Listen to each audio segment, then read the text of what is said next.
लेकिन देश के सभी विधानसभाओं के चुनाव एक साथ। अब आप बोलोगे भाई कि मध्य चुनाव तो आपने फिर करा दिए, लेकिन आप दूसरी स्थिति देखो, अगर एग्जिस्टिंग सिस्टम में जाते हैं तो आज आपको 5-5, 6-6 राज्यों की विधानसभाओं के चुनाव आते हैं, फिर आपके म्युनिसिपल कॉर्पोरेशन के पोल बार-बार आते हैं। Is this a better situation? or one nation and one election could be a better situation where you are going for a simultaneous poll and you are only heading for a by-election or a mid-term poll if a special situation arises. वो तो तब होंगे जब ऐसी स्थिति कोई खड़ी होगी, नहीं तो आपके ना म्युनिसिपल कॉर्पोरेशन के पोल वापस होंगे ना विधानसभा के होंगे। आपके केवल वहीं पे मिड टर्म इलेक्शन आएंगे जहां पे कोई सरकार गिरेगी और वहां पे पूर्ण बहुमत कोई इकट्ठा नहीं कर पाएगा। Otherwise it's a win win situation जहां पैसा भी बचता है, समय भी बचता है। नहीं तो सरकारी कर्मचारी लाखों की तादाद में टीचर्स को विड्रॉ किया जाता है सरकारी कर्मचारियों को केवल चुनाव करवाने के लिए, और वो पढ़ाने के बजाय चुनाव करवाने में लगे रहते हैं। तो इससे एडमिनिस्ट्रेशन को भी बल मिलेगा। अब जब चुनाव होता है तो क्या होता है? You can take a decision because there is a model code of conduct implemented. अब चुनाव आचार संहिता लग जाती है, कोई निर्णय नहीं कर पाता, तो अधिकारी भी देखते हैं नेता तो चुनकर आए तो निर्णय कौन लेगा। आपका काम पाते होता है 45 दिन तक मॉडल कोड ऑफ कंडक्ट लगता है। जब सरकार चुनी जाती है काम करने की स्थिति में उसको 15-20 दिन और लगते हैं, महीना और लगता है। तो you waste about 2 months to 3 months time only because of the model code of conduct. And if you look into the practicality, actually it has to start happening 6 months before that. लोग election mode में चले जाते हैं, निर्णय लेना छोड़ देते हैं, अधिकारी भी, नेता भी, सब लोग। तो एक पैरालिसिस जैसी स्थिति आकर खड़ी हो जाती है चुनावों के 6 महीने पहले से लेकर चुनाव के 2 महीने बाद। हम उस स्थिति से बाहर रहकर भारत को ऐसी स्थिति में ला सकते हैं कि नेता का काम केवल चुनाव लड़ने तक ना हो, नेता का काम अच्छा एडमिनिस्ट्रेशन देके देश को विकसित भारत बनाने की और ले जाने की। और मुझे नहीं लगता हम में से कोई भी ऐसा ना चाहता। We all want transparency and accountability of the system. पारदर्शिता और जवाबदेही किसी भी सिस्टम को और सुदृढ़ बनाती है। और मैं इतना ही कहूंगा साथियों, कुछ रीजनल पार्टीज ने कहा हम तो मर जाएंगे, डूब जाएंगे, हमारा क्या होगा, ये तो नेशनल एजेंडा ही हमें खा जाएगा। आप देखिए इससे पहले भी जब कई राज्यों में, आंध्र प्रदेश में, तेलंगाना, उड़ीसा, सिक्किम में, अरुणाचल प्रदेश, जब केंद्र के लोकसभा चुनाव होते हैं, विधानसभा के चुनाव, विधानसभा में बीजेडी जीतती है, एक जगह कांग्रेस जीतती, एक जगह चंद्रबाबू नायडू की पार्टी जीतती। तो अरुणाचल प्रदेश में कांग्रेस जीती, सिक्किम में कोई थर्ड पार्टी, सिक्किम की पार्टी जीती, भारतीय जनता पार्टी के साथ थोड़ी जीती बात। और जब पंचायत के चुनाव में लोग वोट डालने जाते तो पंचायत के प्रधान से कोई 10 लोग खड़े होते हैं, साथ में 9 पंच चुने जाते हैं, एक पंच की सीट पे 4-4, 5-5 लोग खड़े होते हैं।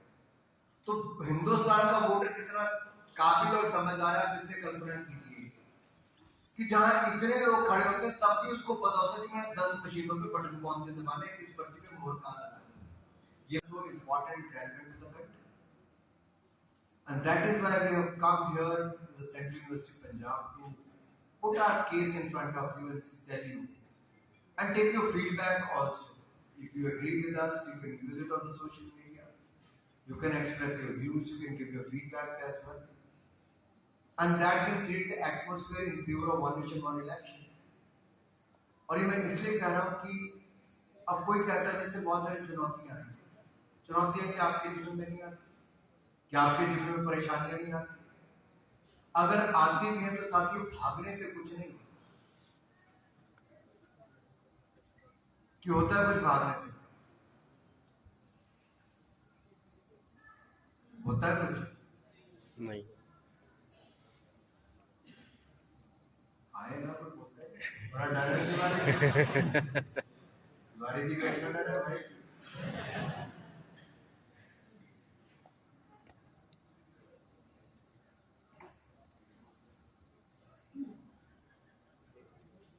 हर जिंदगी में एक मुश्किल इम्तिहान होता है। परेशानियों से भागना बहुत आसान होता है। भागने वालों को कुछ नहीं मिलता जिंदगी में, लड़ने वालों के कदमों में ही जहां होता है।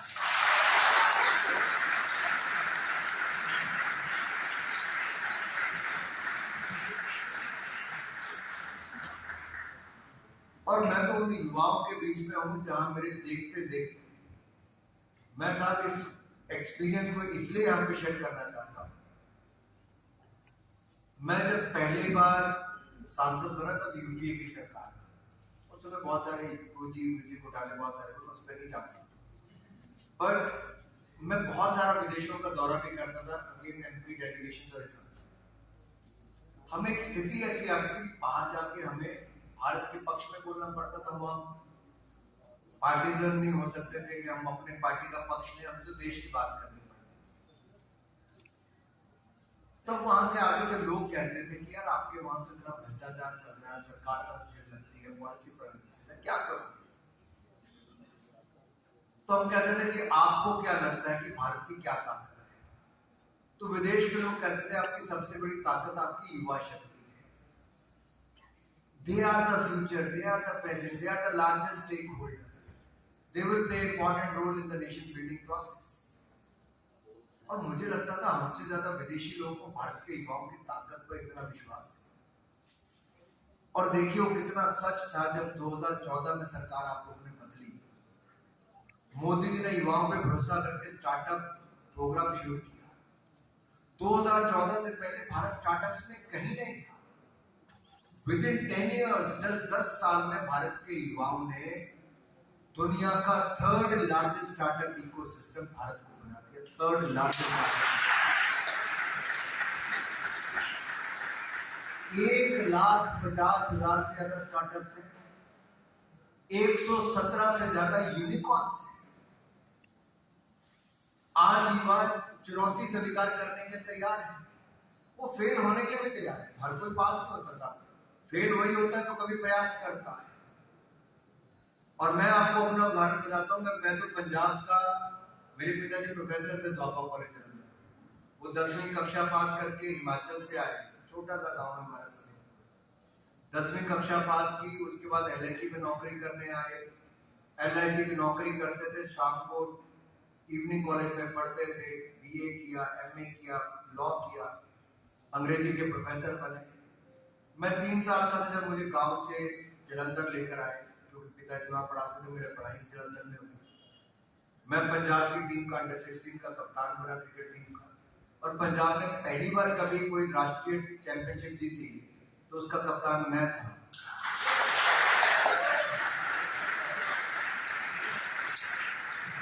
अंडर 19 हमने नेशनल चैंपियनशिप जीती, नॉर्थ जोन का मैं कप्तान था, अंडर 19 का नेशनल चैंपियनशिप हमने जीती।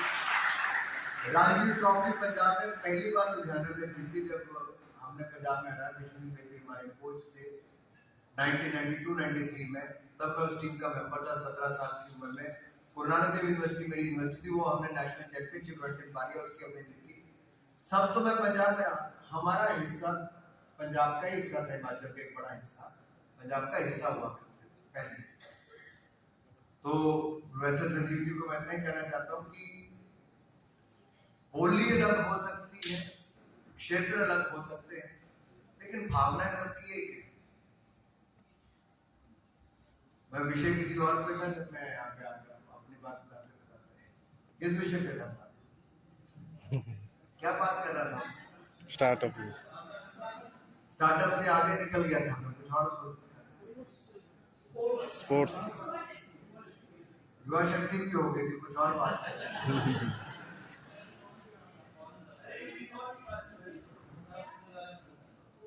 क्या कर रहा था?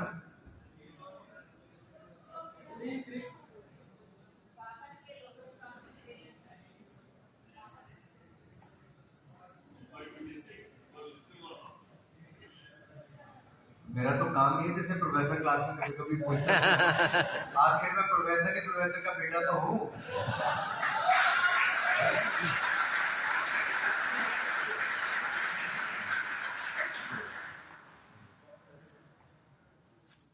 मेरा आप सबसे कहना ही है, भारत के पास अपार संभावनाएं,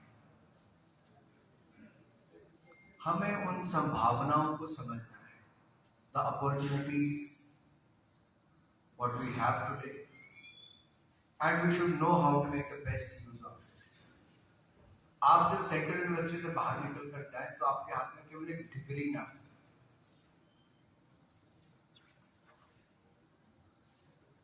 ये डिग्री तभी काम की है जब आपको ये रोजगार के लायक बनाए, स्वरोजगार के लायक बनाए, कारोबार करने के लायक बनाए या आविष्कार करने के लायक बनाए। अगर ये चारों में से कुछ नहीं करने के लायक है तो डिग्री का कुछ फायदा नहीं।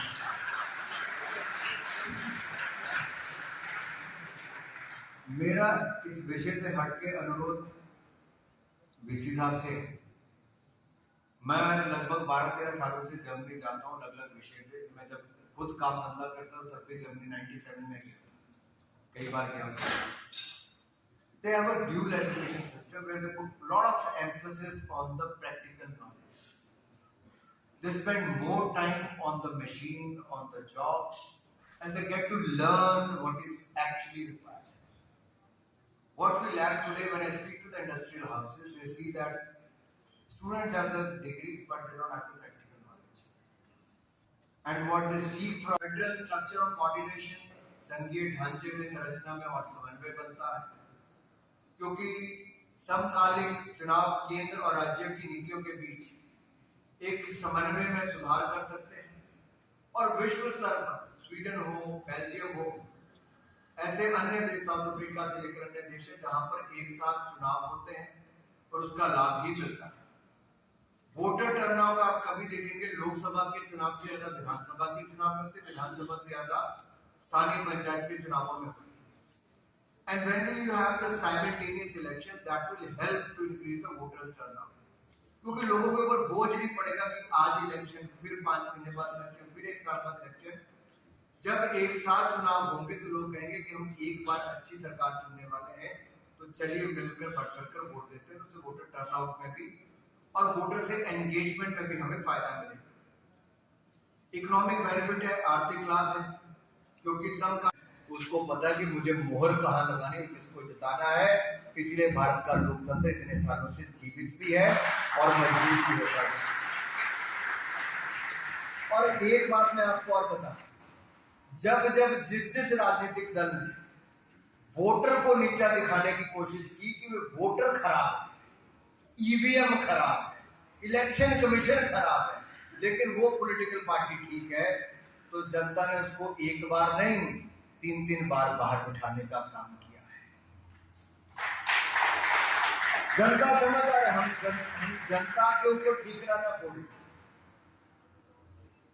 वेदर अब देखिए, मेरा तो कई बार मुझे मैं तो इनका इंडस्ट्री के पास ज्यादा समय भी नहीं, तो नेचुरली इनको वो अडॉप्ट भी कर लेंगे, इनको रोजगार भी मिल जाएगा, इनको पहले प्रैक्टिकल नॉलेज भी मिल पाएगा। वो आप उस पर जरूर अवश्य करके दे। मैं तो इतना ही कहूंगा कि ये तो लोकसभा में आ ही जाएगा जो बिल हम लोग लाने वाले हैं। केवल 1-2 विषय जो मुझे अंत में इसके बारे में आपको कहना है। कॉस्ट की बात की जाती है, हमारी जो सिक्योरिटी फोर्सेस है इसमें 2-3 एलिमेंट्स आते हैं। एक, इलेक्शन कमीशन को जो बार बार चुनाव कराने पड़ते हैं। अब इसमें जब विधानसभा लोकसभा के चुनाव होंगे तो इलेक्शन कमीशन दोनों कराने को, म्युनिसिपल कॉर्पोरेशन के स्टेट इलेक्शन कमिश्नर को करवाने पड़ेंगे। दूसरा आता है ईवीएम का वन टाइम एक्सपेंस होगा, जितनी हमें और चाहिए वो स्टोर हो जाएगा। सिक्योरिटी फोर्सेस हमारे नक्सलिज्म और टेररिज्म को लड़ने की बजाय अगर चुनाव कराने पर व्यस्त रहेगी, वो जरूरी है कि नक्सलवाद को खत्म करना, आतंकवाद को खत्म करना जरूरी है। क्या जरूरी है? आतंकवाद, नक्सलवाद को।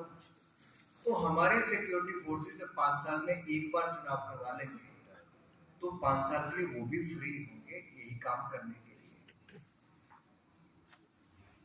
हमारा जो ट्रांसपोर्टेशन कॉस्ट आता है इनको बार बार मूव करने का अधिकारियों को, सेना के जवानों को, बाकी सबको, वो भी कम हो जाएगा।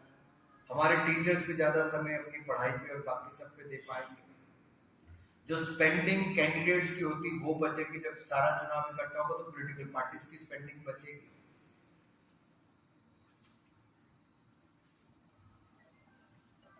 ओवरऑल देखा जाए तो सबका बचत ही है, देश की भी, कैंडिडेट की भी, पॉलिटिकल पार्टीज की भी और जनता की भी।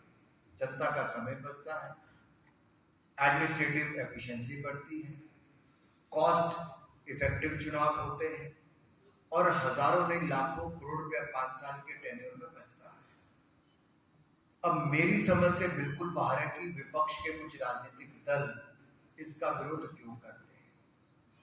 अगर आपके दिमाग में विरोध करने वाली कोई बात आपको लगता नहीं कि इससे कुछ नुकसान होने वाला है, तो आप वो भी बता सकते हैं। आपको लगता है ये भारत के हित में है, अगर आप मेरी बात से सहमत हो, तो आप अपने अलग अलग सोशल मीडिया पर इसको वन नेशन वन इलेक्शन का समर्थन करके उसके फेवर में that we are for one nation one election ONOE करके आप वो भी डाल सकते हैं, अपने विचार प्रकट कर सकते हैं। इससे हमें भी सीखने को मिलेगा, जानने को मिलेगा, और जो वेबसाइट पे दिया गया वहां पे आप अपना फीडबैक भी दे सकते हैं, ताकि जो ज्वाइंट पार्लियामेंट्री कमेटी उसको भी आपका लाभ मिल सके। आपने मुझे सुना, आपने मुझे बोलने का अवसर दिया, और मैं तो कहूंगा कि बहुत सारे यूनिवर्सिटी कॉलेजेस में मुझे जाने का मौका मिलता है। मैं फैकल्टी मेंबर्स को बधाई देना चाहता हूँ और स्टूडेंट्स को कि इतनी जल्दी सुबह कार्यक्रम, सभागार पूरा भर गया और लोग इतने खड़े हुए, और उसके बाद युवाओं में इतनी उत्तेजना हो, पार्टिसिपेशन जो यहाँ की रही है, वो मुझे भी लगा कि मैं सुबह 4 बजे उठ के अगर दिल्ली से चला हूँ और अभी मुझे बॉम्बे जाके दूसरा कार्यक्रम 7 बजे करना है इकोनॉमिक टाइम्स का, तो मेरा दिन सब रेडी करो ना। ठीक।